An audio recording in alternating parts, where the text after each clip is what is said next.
may source nga iba. Yes, is source of income. Habang nag-ano kami naantay kamo. Ang pinakakuan ko sa doon yung agkan baba na. Ay talagang the best talaga ang kwan. Ang nyog pagka ano ko nga yung nyog kay Inday yung mga dwarf na. Malaki din naman, mga malaki din siya na dwarf na bunga. Hindi ko nga minsan nga ko yung tricycle kanya ta ininining. Iano ko muna kung may mga kwan, may mga pwede na siyang patubuin doon.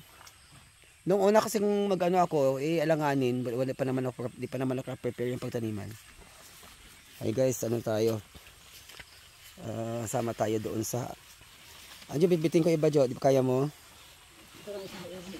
Okay na isa. Iwan mo na yan. Ayan. Tayo sa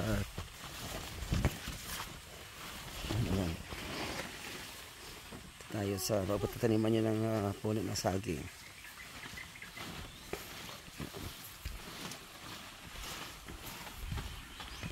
Ito lang yung isang mga paraan din para mabalansin natin yung hanap buhay.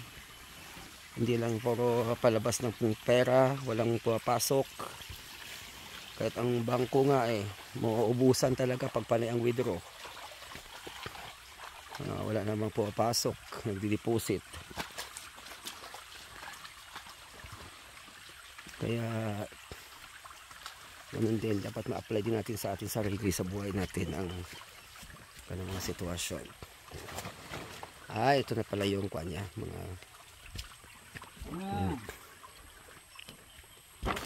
yun. Tabi ng sapa to guys, yun. Pag umulan, pag malakas tubig, hindi man maabot dito. Ay dapat malinisan mo to, Jo. Tanggalin mo itong mga nakaharang ito. Dapat ganun din nakita ko doon sa mga kwan Dapat ito mga kwan dito talaga. Maayos din ng barangay. Ito mga ganito kasi magiging dahilan ng baha to. Sabi natin mataas ang portion ng location, pero pag ito ay bumara, ay wala imposible sa tubig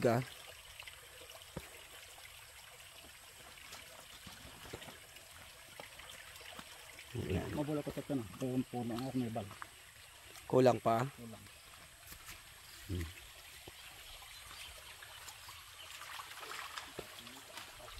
Kailangan malinis ito talaga. Pag hindi ito nalinis,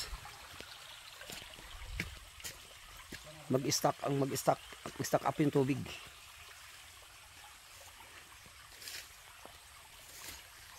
Yan.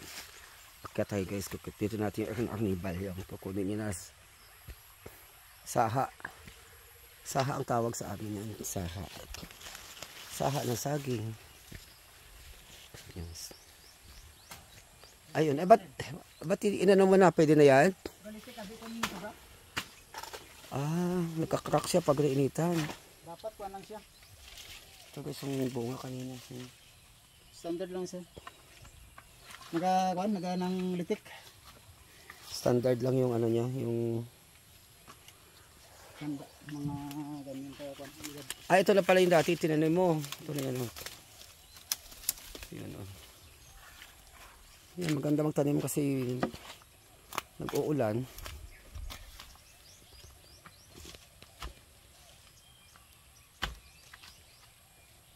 Kung kay mulong at tanom doon na ako na. Yan. Kung diyan sa kay muni nga kilid. Nga ako nan, yung pang tao ko na. Uy. Bali siya. Naku, sayang. Di bali. Tutubo naman yan. Sensitive. Malambot lang siya Sensitive ko tama. Bunong ko lang siya daog sa kabanay. Siyempre nag-aagaw sila ng kwan, nag-aagaw sila ng pagkain. Tubig na ano. Amang siya dapat ang standard na pangtanom. Ang gadyag ko. Para hindi siya kwan pag nahangin, magalaw.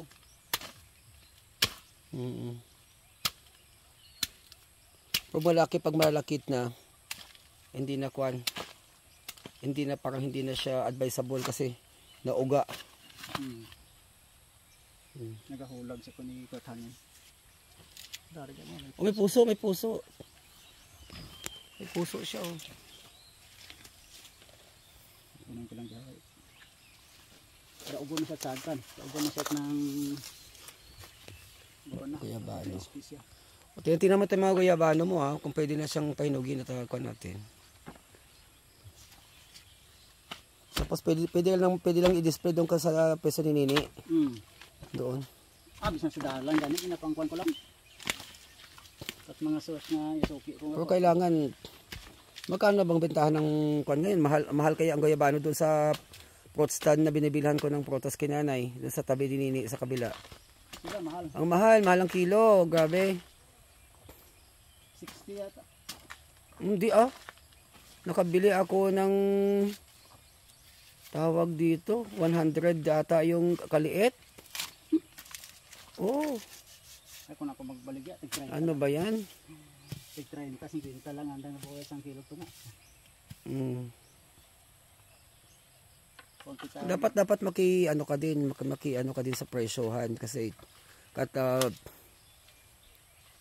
medyo mababa lang talaga kasi galing ka naman dito sa pinaka ano.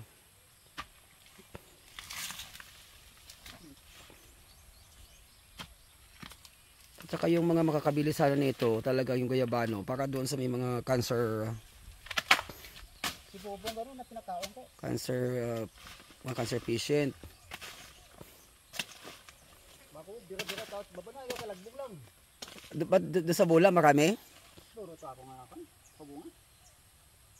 Nagkalunggos ganyan, nagkalabali. Oo, ang kagadaga sa ano pag ato mo dagay sa balit. Ginagawa ko kay nanay, ano ko kay nanay, bine-blender ko yun. Kat daon tabi, napatay dire. Yung Kat nang baba na yan.